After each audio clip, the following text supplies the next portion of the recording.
Chicago, Grant Park, 1 year ago. A huge crowd gathered in anticipation of an historic moment. Barack Obama is the next president of the United States. This is our moment. This is our time. It was a memorable and emotional moment. The crowd is going absolutely wild here. Chicago, Grant Park, today. The cheering has long since ended. The national unemployment rate is now approaching 10%, and many of Obama's campaign promises remain unfulfilled. Now he's about to make what might be the most momentous decision of his presidency on how to fight the war in Afghanistan. As president, Obama has had bruising political fights over the economic stimulus and health care reform.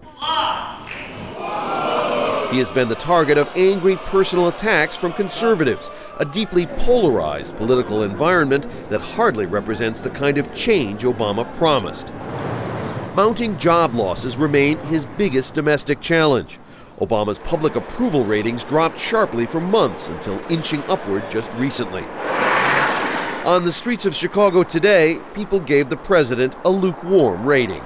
There was a lot of expectations, so it's probably very hard to meet all of those. With the way he had to go in, I think he's done a good job. He's doing all that he can. It seems like some of the campaign promises are not being kept, and I'm a little disappointed in some of the issues. The letdown is not surprising, says University of Chicago analyst Michael Dawson. The expectations were set way too high. People were expecting the romanticized version of the Kennedy administration. One of those growing impatient with Obama is immigration reform activist Herbert Moreno. Moreno worked for Obama's election. Now he wants Obama to take action. A lot of people are disappointed, especially because we heard those promises.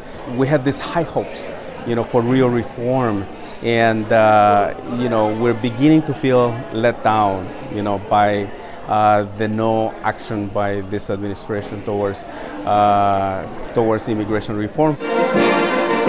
The new president has been warmly received overseas and even unexpectedly won the Nobel Peace Prize for his efforts to strengthen international diplomacy.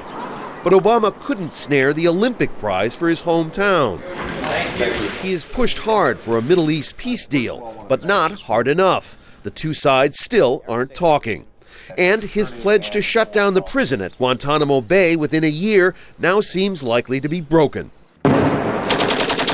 The biggest challenge in Obama's year 2, and perhaps the rest of his time in office, remains Afghanistan.